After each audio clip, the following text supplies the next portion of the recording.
ഇതൊരു വല്ലാത്ത ടെൻഷനായല്ലോ മോനെ. അതെ, എൻ്റെ ഉള്ളിലെ സംശയം ഞാൻ കരുണയെ അറിയിച്ചപ്പോ അവളെന്നെ കളിയാക്കുക. ഇത് ചതിയാ. കാര്യങ്ങൾ കയ്യോടെ പിടിക്കാതെ ആരോടും ഒന്നും പറയണ്ട. ഒരു കാര്യം അമ്മാവൻ ഉറപ്പിച്ചോ, മേക്കേണ്ടന്റെ ഇന്നത്തെ അവസ്ഥയ്ക്ക് കാരണം കണ്ണേട്ടൻ തന്നെയാ.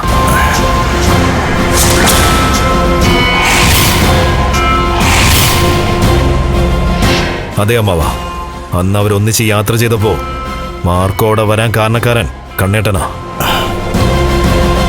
കണ്ണേട്ടൻ അവനവിടെ വിളിച്ചു വരുത്തിയതാ. അങ്ങനെയെങ്കിൽ അവനൊരു ഭയങ്കര സാധനമാണല്ലോ മോനെ. ആണല്ലോ, വീൽ ചെയറിലാണ് സഞ്ചാരെങ്കിലും അയാൾക്ക് നല്ല തലച്ചോറാ. അത് പഠിക്കുന്ന കാലം മുതലേ അങ്ങനെയാ. അയാൾക്ക് ബുദ്ധി ഒരുപാട് കൂടുതലാ. എല്ലാം നിന്റെ തെറ്റിദ്ധാരണയായിരിക്കണം എന്നാ നീ ഇത് പറഞ്ഞപ്പോൾ ഞാൻ പ്രാർത്ഥിച്ചത്.